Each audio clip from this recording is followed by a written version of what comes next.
How you doing, everybody? Hey, guys. And welcome again to Spotlight on Home. We're Chris and Katie Corbett, and we're walking you through how to get started with your homeschooling journey that from Spotlight on Home. So here we go. Okay, so now the last podcast episode, if you haven't heard that one yet, go back and listen to it because we go over just questions you need to ask yourself and things that you want to consider, especially when you're trying to pick out a curriculum. And I think that's probably one of the number one questions that I get asked is like, what curriculum should I use? Right. So definitely go give that one a listen. And I give you some resources too that you can look into. So then once you find that curriculum, the next thing you want to do is just sit down and start thinking about, okay, you have to do at least 180 days of school. So what's that going to look like? Like, sit down and really plan your year. There's some homeschoolers that will school year round and take I think it's, like they'll school for 12 weeks or 6 weeks, take a week off, school for, and they'll do that like maybe a week, every 6 weeks they take a week off, something along those lines. For me, I like having a summer break. Right. Especially now that I have kids that are in high school and want to get summer jobs, and it just wouldn't work for us to take a break now in the summer, but some families do go all year round, and I could see the value in it. The kids never get out of that rhythm and routine, and they never have to don't shut their brain off. Yeah, and they don't have to be reminded of like math facts and reading. Like, you get to a certain level and then sometimes you forget. I mean, there are supplements that you can do during the summer break if you take one that effect wouldn't happen as much, but also, I don't know. You got to figure out what you want to do, right? Like, so plan your year out. A lot of the curriculum actually, they know. Yeah. That first couple of weeks is a lot of the catch up. They know that your kid was out, you're running around and swimming and everything. Yeah. So the first couple of weeks, when I was sitting down there doing it, I said, man, this seems like a lot like last year's, last month. And, well, also what they're counting on too is I think they figured 75% of a school textbook, and so I'm talking about like regular schooling right now. If a teacher has completed 75% of a school textbook, it's considered having completed the year, right? So did you ever finish a textbook? I never. I remember being like, what is a third of this book left? What's the issue? Yeah, so it'd be like 75%. Right. So what they know then is the following year, refresh, probably because the teacher didn't get to the end, and at least then the concept is introduced. So if you did finish your textbook, you could probably skip the first 20 lessons. And because if your kid already knows, see, here's the really cool thing about homeschooling. If your kid knows the information, just move on. Like, why? Right. I mean, you can review it real quick and be like, hey, do you remember this? And ask them, and then maybe ask them a couple questions to make sure they get it. But then don't waste their time. Like, can you imagine if you know how to drive a car, and then I come along and say, all right, I'm going to sit next to you in the car and I'm going to tell you how to drive. Like, first thing you want to do is put the key in the ignition and start it and put your seatbelt on. You'd be like, I know. Right. I know how to do it. You don't tell that to Richard Petty. It'd be so redundant. It would be so stupid. Like, you would get annoyed with me after a while. And that's honestly probably how your kids feel too. Like, if they know a concept, you might want to ask and just make sure they know it. But then, like, move on. Don't keep going to something they already know, because that's boring. Like, even as an adult, like, who would want that? Some of you may or may not know, but that's an issue in schools. Sure. Where the kid that doesn't need sort of the bottom of the barrel explanation, they're sitting there bored. They're actually the smart ones, and they become a problem because their brain is ready to go and everything, and they're frustrated, but they're still young, so they make maybe poor decisions and get themselves in trouble. Yeah, because a lot of frustration in children, especially if they feel powerless, will come out as a behavior issue. So pay attention to that and make sure that your kids aren't bored, or you're just not like repeating the same lessons they already heard, because that is one definite way to kind definitely of make sure they mastered a concept. Yeah. Don't say, "Oh, you got it right. Good. Let's just skip." Yeah, no. You can't quite do that. Let's go. All right, do it again. Do it again. And what about if you do it this way? All right, looks like you got a good handle on the concept. Yeah. And it doesn't matter. It'll come up again, and then you'll see if they missed a spot, and you can always back up.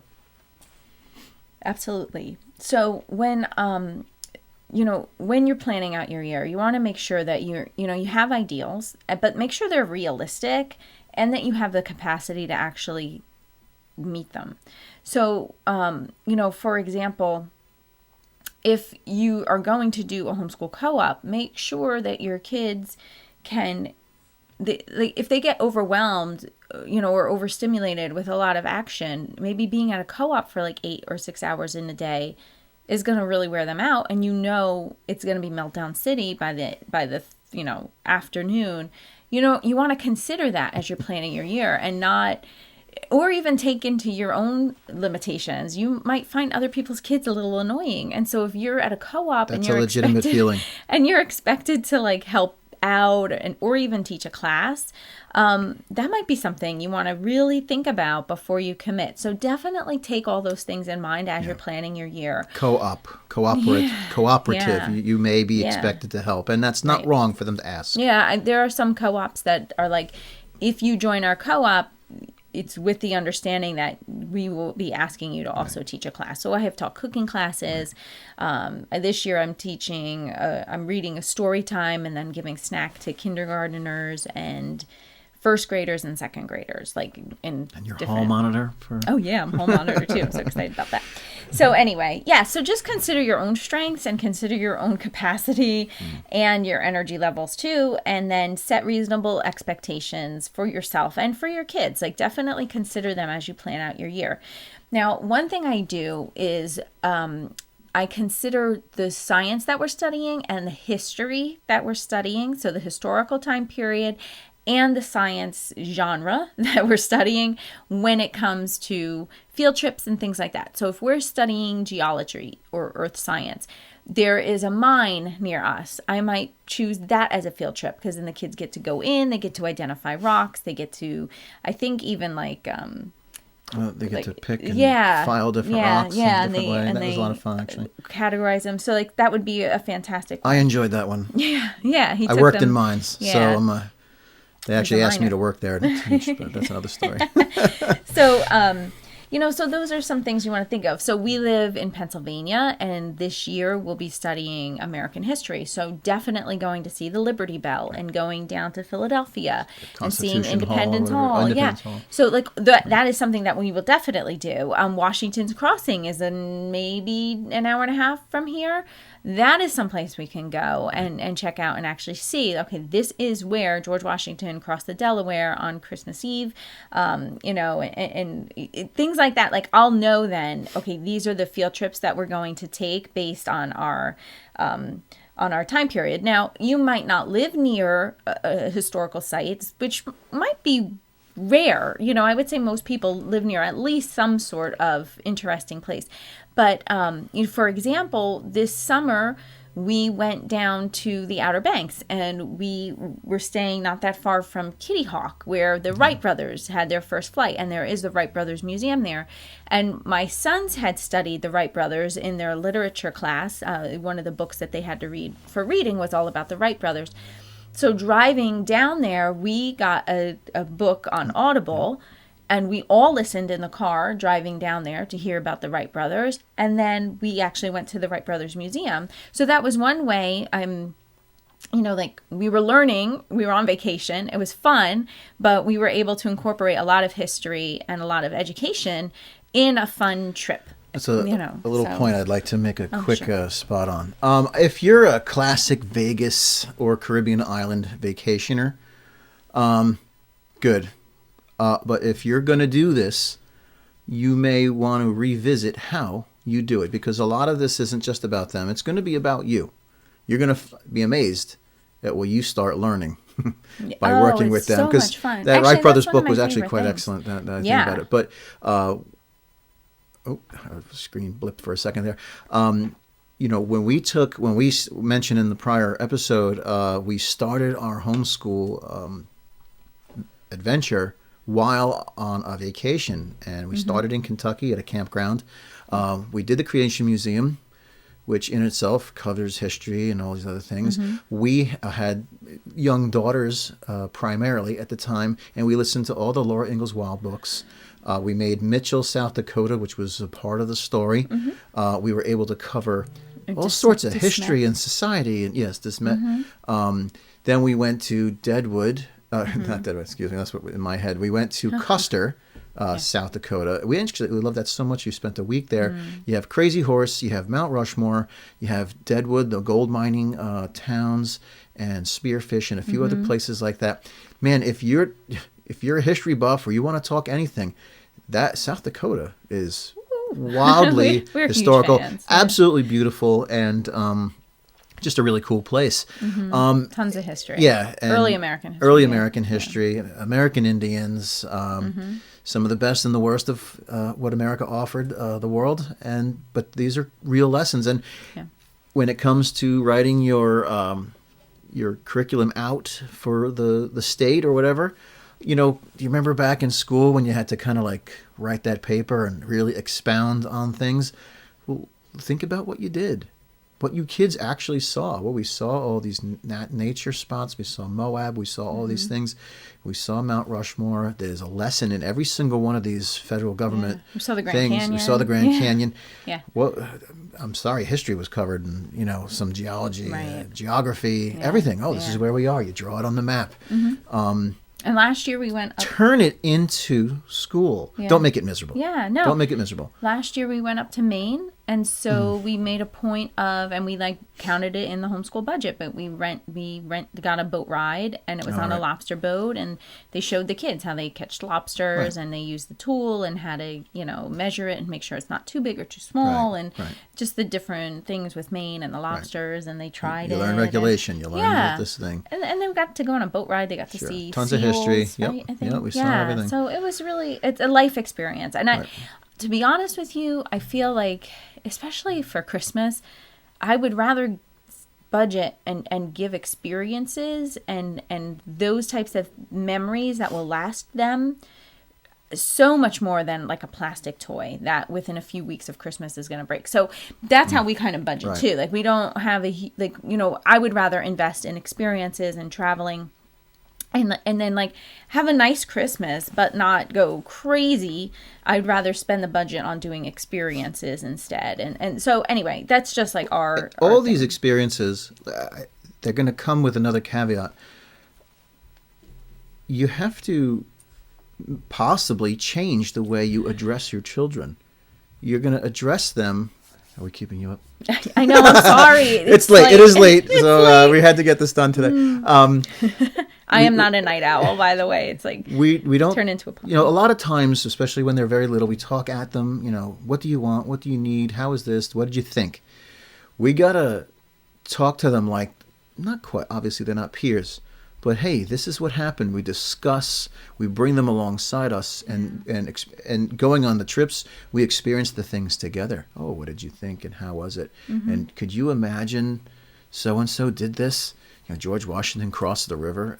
Some of these guys had no shoes. Yeah. And, you could take your shoes off. Right. And go outside in the snow with your kids. Or when we're That's driving. That's a horrible thought for you. For me. I would do it just because it's ridiculous. Yeah, but even when we're driving down to Philadelphia, like we're about 2 hours north of Philadelphia, right? So driving down there, I'm like, sometimes I'm like, guys, do you realize that soldiers walked this whole way? Like we've been driving for so long, but do you know that there were men that walked, and some of them were barefoot, and it was winter, and their feet were frostbitten, and it puts it makes history tangible, more so than just reading it in a textbook, and that's where that idea of living books comes from. It's written by people who are, they're telling a story, and so the thoughts can go so much deeper than a textbook could ever bring them, and it makes it real. More of you, of course, to make that happen, because they won't do it on their own. Right. I mean, some people are exceptions that, a kid can or a young person could read a book and become Albert Einstein. Yeah. But for most of us, it needs to be fostered. Definitely. Coming alongside them and working with. But I think too, when you, as a parent, have an interest in something like historical, or, they see you learning along with them, there's something special about that it makes you more human to them, but also it makes it more interesting. It's like, wow, you can really discuss it on a different level with them than you might have been able to. So that's really all I wanted to share with you. So anyway, when you're planning your year, just, consider all these things. I usually use history as kind of like the backbone of what like of our field trips and where we're going. We have the privilege right now of where we live. We live in Northeast Pennsylvania. New Jersey is really only minutes away. And so much of the Revolutionary War really happened around us within, a few hours ride. So, this year we happen to be studying early American history. So we'll have a lot of different field trips that we're going to be able to go on, but really kind of look around where you are and just see, okay, what time periods can I be in, what's near me that I can go visit. I remember years ago, I was involved in a group of people who did a bunch of photography around, and one of the jokes was, oh yeah, another photo of a place where Washington slept here was like the claim to fame. Yeah. Well, between New Jersey and certain sections of Pennsylvania, he probably slept here too. Yeah, so I don't know, but there's tons of it, and there's tons of it by you. Mm-hmm. I assure you. Yeah. A lot of times you just actually have to look around. Mm-hmm. A lot has happened here that I don't even know about. Yeah. And I'm learning about. You get these little blue plaques. Right. It's funny. Some of them aren't even politically correct if the way you read them today, the way they were presented back, when they were declared historical. Yeah. It's very interesting stuff. Even check out an old church. I'm looking at a photo I took now. The people from the region, I took an aerial shot of this church. If you're watching this video, if you're on a podcast, you won't be able to see it, but he took this. I took this, and the people here, they settled this region, all the way back in 1829. I think it says it up on the flag up in the corner here. Beautiful old Lutheran church. Yeah. They spoke German. Yeah. It's very German. Yeah, Dutch, very German Dutch area. And the piece of property about a quarter of a mile from there has a marker. The Bossards, that's the name of the village, the Bossardville. And it turns out when we looked at our deed, our piece of property was a tail section, kind of the way backyard of the Bossardville farm. And if you look into it, there's lime kilns in the area. There's tons of stuff. Yeah. And there's probably something like that by you. So, is it? Yeah, 18? Yeah, it's 16. 1629, excuse me, an extra 200 years. I misspoke. Yeah, because our deed, the deed on our property, it goes back to, like, William Penn. Yeah, right? we joke that interesting. There were still wild Indian attacks going on, right around here, and we may have been part of that, and that's interesting stuff. Definitely. Yeah, so look around, see what's nearby that you can, take the kids to and just make history a little bit more alive. And here's the other thing too, what I wanted to say. So when I'm planning my year, now obviously I have high schoolers, I have middle schoolers, I have elementary schoolers, right? But everybody's going to study the same historical time period. So my high schooler is doing early American history with her history curriculum. My 8th grader is also doing early American history with his history curriculum. And then my elementary, and then my 1st grader kind of tags along. I kind of just push him up because he can keep up and he can listen to the stories that I'm reading to my 5th and 3rd grader, right? So everybody is studying the time period of early American history. It's just about capacity. The Revolutionary War, and just basically what they're going to absorb. So when we go on these trips, they'll have, we'll go to Washington's Crossing, for example. The capacity for them to understand what happened will be different based on their ages. But I don't have to worry like, oh my goodness, we have to go to, different, 5 different places right, for 5 different to make kids. sure, right. So like when and our conversations, can be like typically he'll get an audio book based on what the older kids are reading for them so that they can have a conversation at dinner and in the evening, and the little kids will be listening to it just by nature of the conversation. Like they're all learning together, but it's a way to kind of tie it all together. We'll have a whole huge discussion on audiobooks. We'll do another podcast. Huge. And the value. Right. So. Yeah. But anyway, take into mind, like, so when you're planning your year, keep your ideals realistic. Consider your capacity, your energy level. Set reasonable expectations. Consider your kids' strengths and their energy level. If you're an introvert, a once a week co-op or a twice a week co-op is probably going to wear you out. And same with your kids, we do a once a week co-op, and that is like more than enough, because I am definitely an introvert. And I'll throw in here real quick. Start slow. If you think you could pull off after your first year that you could do a second co-op, try. Yeah. Well, even well, I'm an introvert though. She's an introvert, but you can try. And if you succeed, great. If you don't, again, don't force it, because if everybody's crying coming home and you're miserable, and Dad comes home and he's like, "Why are you eating that ice cream straight from the container?" You know what I mean? Judging. Well, I mean, even some of us can pick up that there's trouble, and we should know why. But it is the fastest way to burn out. And you don't want that. This is a marathon. One thing I had warned. When the very first year, you were right. I'll admit that. No, I won in a row. Chris was right.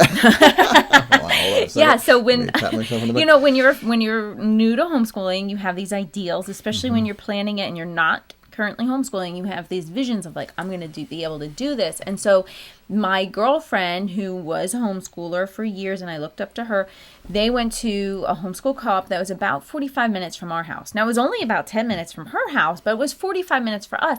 And I was like, no, we have to do this. This is the one she goes to. This is the one she said is awesome. We really need to do that. And then Mr. Wonderful was like, that's really far. You might have a hard time getting there. And I'm like, yeah, but you don't understand. Like, I'm a commuter. This is the only co-op I know about, and I know people there, and the kids have friends there, and it's my first year, and I at least know we should really do this. So how long did we last? It was on the whole condition was on a pedestal, and she was right about all of that. Yeah. But this one thing that could wipe all that stuff out. 45 minutes there. Was I pregnant? Probably. I was always pregnant. I was probably 45 pregnant. minutes there, maybe not so bad in the morning. 45 minutes, not quite as quick coming home, because now it's the afternoon in a very busy section of New Jersey. And all their friends are 45 minutes away. Right, Right? And I don't know, how long did it take? I think within a month. I was like, you're right. And this is hard. certainly in that moment where she's kicking herself, she knows she was wrong, and I don't want to gloat because that's not fair. Yeah. But I mean, well, that's a marriage thing, lesson, isn't it? And I was on top of that one. Good job. But the awesome part of that story was the co-op that we went to was opening up a branch 10 minutes from our house. Right. And so we called and we're like, can we transfer once it's open? And they were like, sure, that's fine. Sure, that saved money and saved effort. I think we managed the same girl that you wanted to go with at the far one. That was only 10 minutes in the other direction for her, so it worked out beautifully. So all the friend thing, all the great reasons were there, and then it was only 10 minutes away. It worked out, but I didn't forget that. And now, even now when we're considering, because there's a co-op in New Jersey, but it's over 45 minutes, and it's like, wow, it sounds fun, but we're not going to do it. And I just kind of went like, oh, is it? I learned that lesson. So I have a limit to how long I'm willing to drive to go to things. Now, there are people that doesn't matter. There's people that go to our co-op now that we're currently enrolled in. For us, it's about 30 minutes door to door. There are families that come from upstate New York, and also South Jersey. So they live near the ocean, and they're driving up here for the 1 day a week co-op. And there's another woman. To me, that's crazy. Yeah, and someone else. It is a wonderful co-op. Don't get me wrong, but. No, they were just telling me too. There was a co-op out here where we live in Northeast Pennsylvania, and the family was coming from Brooklyn, New York, and they're like, "Oh, we can't find anything where we are," and they took the hour-and-a-half ride with all the traffic and everything through New Jersey to come out here for the co-op. And I wasn't part of that co-op. It's more than that. I drive there every day. Who was just telling me about that? I forget who, but yeah, they drove. They drove so far just to get there, so if that's, I mean, you could try it, but I'm not saying you can't. Wasn't but I was pregnant and I had a baby, and so he'd cry probably in the car. It was just too much. It was too much trying to lug everybody down there and everybody home, and who was getting car sick, and Maybe now they could do it, but Well, now I if just know we better. had 2 kids and they were older, and Yeah, they maybe could we handle would, it, but it'd be yeah. a lot So less. you're It'd right. be an though. adventure, but learn from Chris. Chris is so smart. well, certain areas of life, I actually do have a few pieces of wisdom. Chalk one up for you. Yep, one in a row. One in a row. Good job, buddy. Thanks. Yeah. So, yeah, consider all that though when you're trying to plan it out, because I know there are ideals, or it's like, you have, when you look through that homeschool curriculum book that comes, and you're like, oh, we could do this, and yeah, we'll have time to make clay pots, and I'll make bread. Like, you really gotta be like, all right, am I actually gonna have time for all this stuff, or is this just a daydream or an ideal and it's not gonna come? And rather than be like beating yourself up about it, try to be realistic more than ideal. That goes hand in hand with it. I don't know if you remember a couple episodes ago, I mentioned that you can get the schoolwork done very fast. Yeah, it doesn't take a huge you amount. do have that time, but you still gotta live do life. the dishes. Yeah, and you still and gotta cook vacuum and yeah, laundry, it just calls. Actually, our next podcast episode is going to be about how to schedule your day. Right. Because I actually am pretty good at time management. I get a lot of people who ask me, like, how do you do it all? And I don't do it all. But Right. we'll talk about that, like how to schedule your day so it doesn't, especially if you easily get overwhelmed and you are like, I don't know. Well, But this episode is how to just plan your year. So just start thinking. Doing it all is a funny thing, and if you're going to stop by, call first and give us a little time. Give us the time to, prepare. That's true. That's true. We can switch. That's realistic. Yeah. And I think a lot of yous out there are the same, Yeah. but no one likes to admit it. Right. Like, I would love my home. Well, see, here's the thing. I would love my home to be spotless all the time. I really love clean and orderly home. But the reality is I have there's 10 of us living here all the time. And life happens. And I've been in houses where it is pristine, but it's so uncomfortable because they're not lived in, and so we would have to be monsters to the children to though. maintain that kind of order. We've seen it. We've been there. Yeah. Where, I'm not going to let you see the rug here. We have stains on the rug. Sorry. Well, the carpet needs to be replaced. It needs to be replaced. And, Yeah. we just got a puppy. So it's just not as best as possible. And we do know people that, like, if there was a stain on the floor and it was the children's fault, the child would have no privilege for months and months. That's not that's fair. not realistic. It's not realistic. They're going to write on the walls. It says poop in teeny tiny pencil right here, right under one of my pictures. Right? You knew that was there. I see it. Poop. Tiny. You'd never know. I should probably erase that. I could tell who wrote it yeah. based on their penmanship, little boogers. So that's real. Yeah. That's Yeah, real. that's life. Otherwise, I'll be a monster. And I want to be a monster. I Yeah. want them to know that I'm their advocate. And that's what all of this is about. Yeah, I think it goes back to, like, how do you want your kids to remember you? I love a clean and orderly home. And so my goal is always to keep it, like, relatively clean and clutter-free. And I feel like we can maintain that. Like, right now, there is a load of laundry that needs to be folded in the living room. But there are no dirty dishes. And actually, there is no dirty laundry. No, we And I think the floors are relatively swept. Mm-hmm. So, I wear mean, it's Crocs, okay. Like, if you came over, I wouldn't be too embarrassed. But, like, tomorrow afternoon, if you came over, I'd be like, ooh, I didn't get a chance to tidy yet. Stay in the driveway a minute. Yeah, hold on. So, I mean, just keep reality on your side. One of the most wonderful things, the laundry pile, unlike some families, is not a dirty pile. Oh, it's a clean. clean pile. Yeah. It just, it's just waiting to be folded. Yeah. And with 10 people, I remember when I was alone, when I lived alone and I went to the laundromat, I wore all of my clothes until I basically ran out of clothes, and then I would do everything I owned at once. And boy, that folding process was the longest part. Because I'd go to lunch for the dryer, but man, to fold, me and my roommate, we would fold, it seemed like all afternoon. And I'm like, I only got 20 things. It just seemed like forever. Right.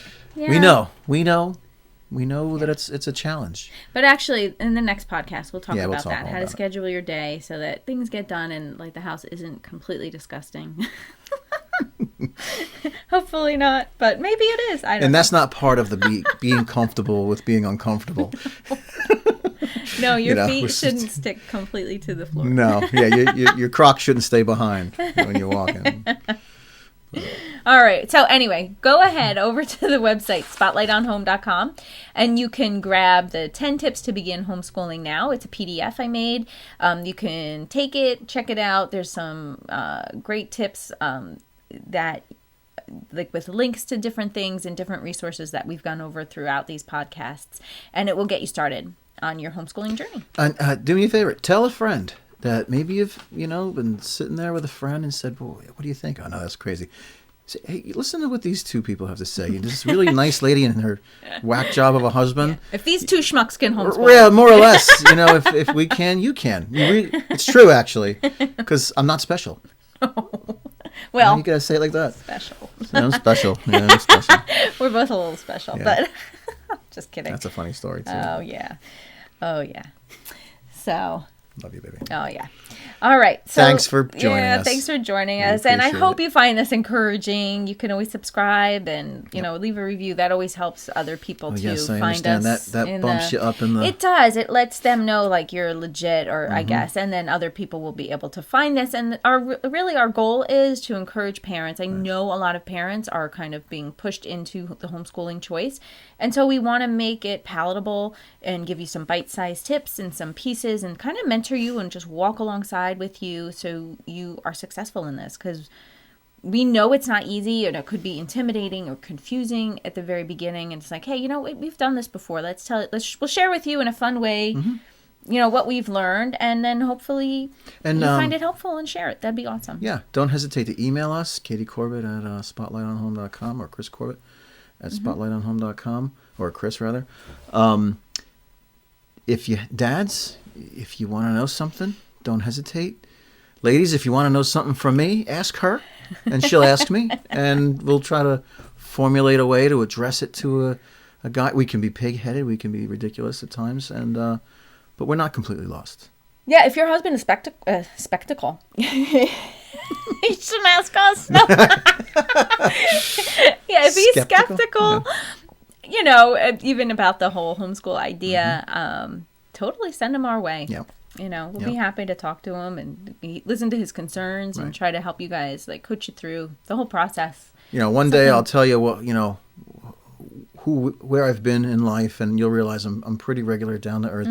I'm a construction worker in New York City. So, I got some cool stories, and yet at the same time, I still got a mind for these things. I'm not just forget about it, blockhead that I'm used to dealing with, I can talk like that too, because sometimes I have to. You're probably the most well-read construction worker in New York City. Maybe at certain things, that you'd be surprised. There's a few real eclectic guys out there, but we're ready here to embrace the community, and we'd love to have you.